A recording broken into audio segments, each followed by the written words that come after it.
La maison des Invalides, qui avait été créée peu après la guerre pour les mutilés pensionnés, se trouvait à 5 minutes du terminus du tramway.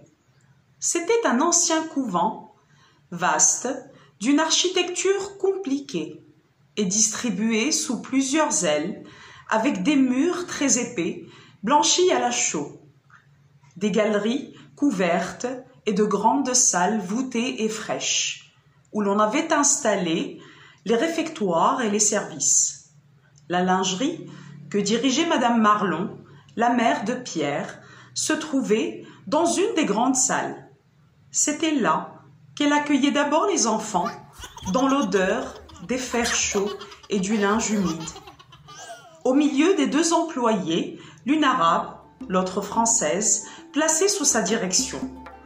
Elle leur donnait à chacun un morceau de pain et de chocolat.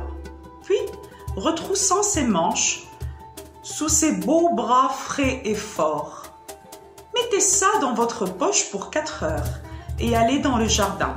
J'ai du travail. Les enfants erraient d'abord sous les galeries, dans les cours intérieures et la plupart du temps mangeaient leur goûter tout de suite pour se débarrasser du pain encombrant et du chocolat qui fondait entre leurs doigts.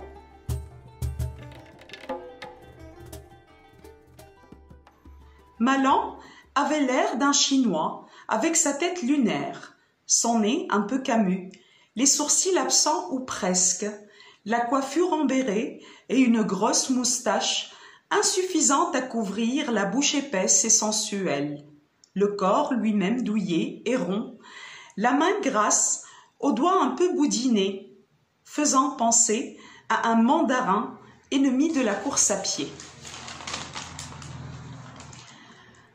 Quand il fermait les yeux à demi, tout en mangeant avec appétit, on l'imaginait irrésistiblement en robe de soie et les baguettes aux doigts.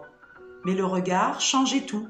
Les yeux marrons, foncés, fiévreux, inquiets ou soudain fixes, comme si l'intelligence travaillait rapidement sur un point précis, étaient ceux d'un occidental, d'une grande sensibilité et de grande culture.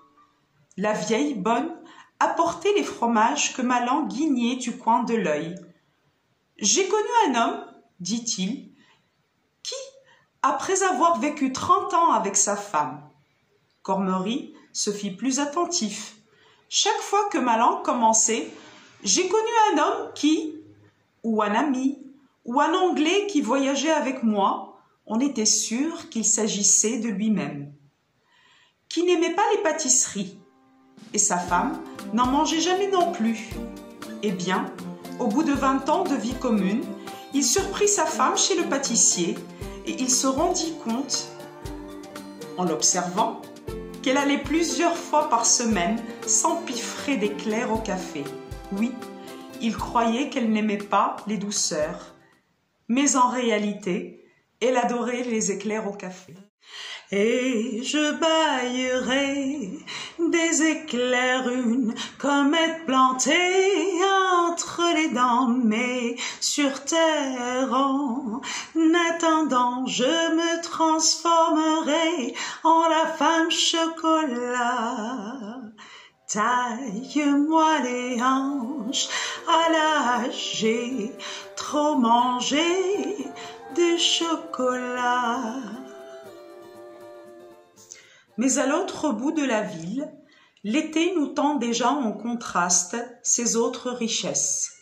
Je veux dire, ses silences et son ennui.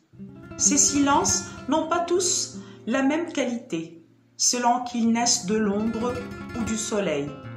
Il y a le silence de midi, sur la place du gouvernement, à l'ombre des arbres qui l'abordent. Des Arabes vendent pour 5 sous des verres de citronnade glacée, parfumés à la fleur d'oranger.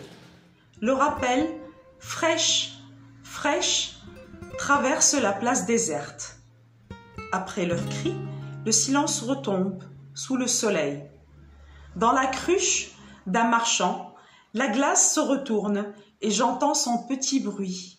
Il y a le silence de la sieste.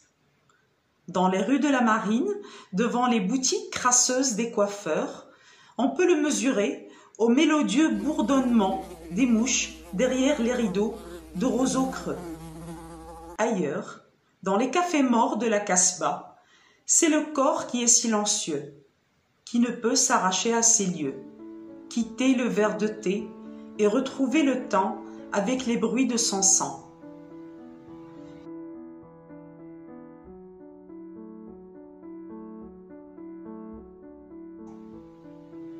Voici au moins l'âpre leçon des étés d'Algérie. Mais déjà, la saison tremble et l'été bascule. Première pluie de septembre, après tant de violence et de raidissement. Elles sont comme les premières larmes de la terre délivrée, comme si pendant quelques jours, ce pays se mêlait de tendresse. À la même époque, pourtant, les caroubiers mettent une odeur d'amour sur toute l'Algérie.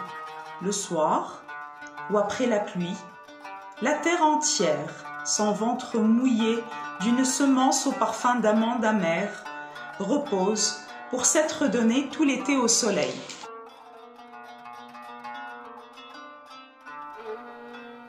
Et voici qu'à nouveau, cette odeur consacre les noces de l'homme et de la terre, et fait lever en nous le seul amour vraiment viril en ce monde, périssable et généreux. شاهين رجع لي بلادي للكرمة والزيتونة نطلع للوادي العالي ونشرب من عيونة بري عليا غالي أغلى من ضوء العين ريحة لي بلادي يابا ورد وياسمين يابا يابا ريحة لي بلادي يابا ورد وياسمين يابا يابا ريحة لي بلادي يا أخويا أغلى من العين